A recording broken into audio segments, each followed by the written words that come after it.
traders, FX Pip Collector here. Today is Wednesday, August 7th, and this is my recap of the top view videos of the day. And the Euro US dollar came in number one today, so we're going to do a quick recap on the 1 hour time frame.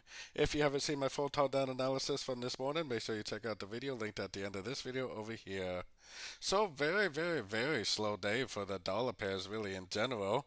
I'm definitely still looking for longs, just like I've been saying this morning, at least until we have some sort of break of structure to the downside, which we definitely don't have yet.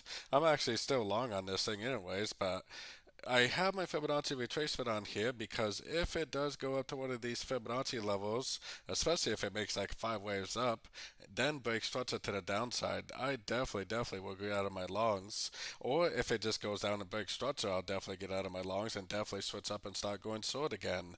Either way, I'm definitely still looking for longs, at least until we get a break of structure. I'm expecting to see some sort of a move up, but so far, very slow day. Keep an eye on those Fibonacci levels just in case it does end up being a crutch into this last move down. So don't forget to join my free Discord channel, which is linked over here in the corner. And as always, thank you and happy trading.